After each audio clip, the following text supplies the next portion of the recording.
Bonjour, this is Mr. Case, and this is 23.1a. 23.1a, we're going to begin to look at the French Revolution.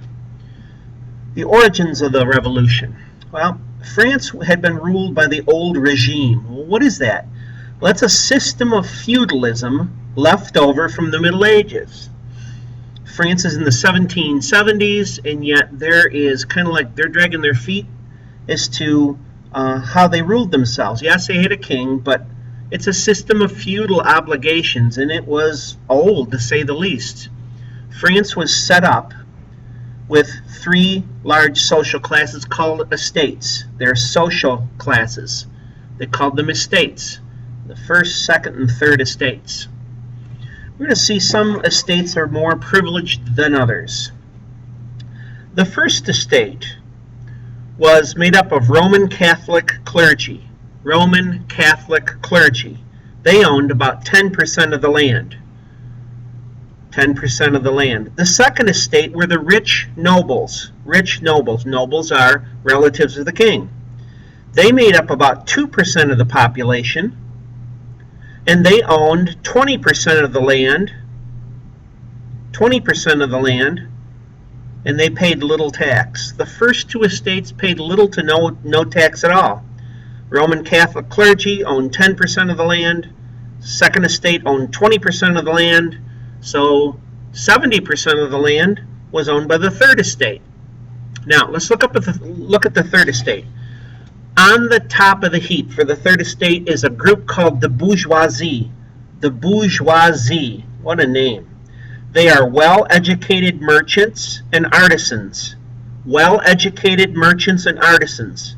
Now, they paid a high tax, and they had little privileges.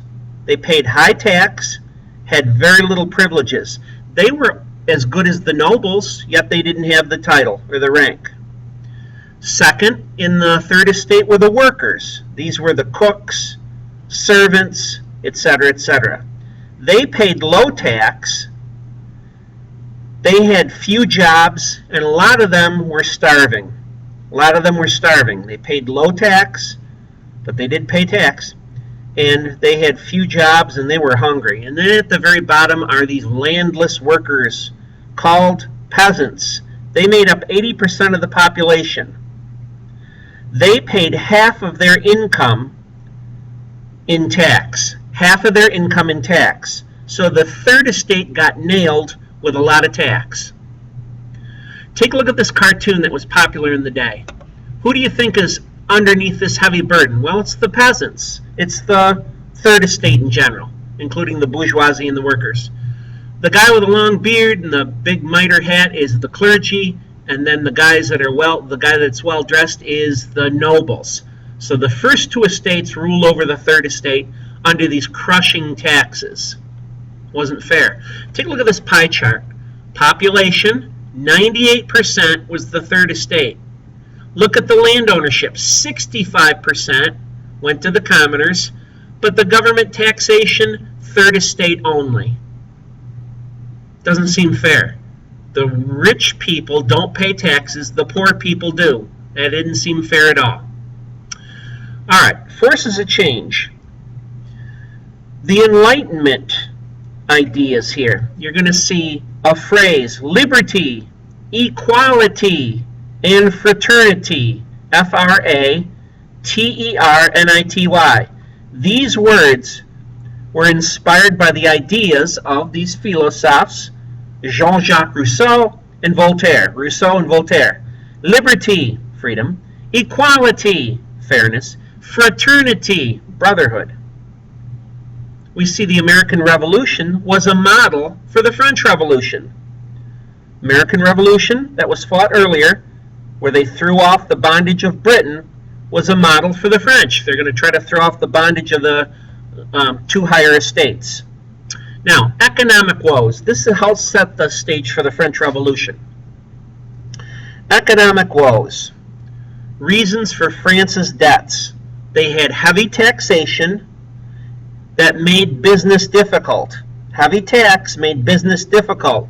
It's tough to start a business. Number 2, inflation. Number 3, Bad weather caused crop failures. Bad weather caused crop failures, so people are going to go hungry. And then fourth is obviously starvation. Louis the 16th. Now, he is not like Louis the 14th. Louis the 14th is the Sun King. Louis the 16th is the French king who inherited big debt.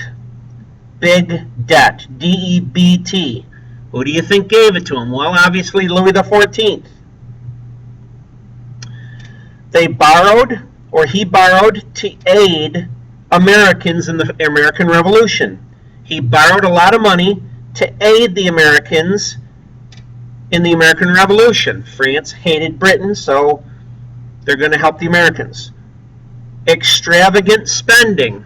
Extravagant spending. Boy, did they spend money.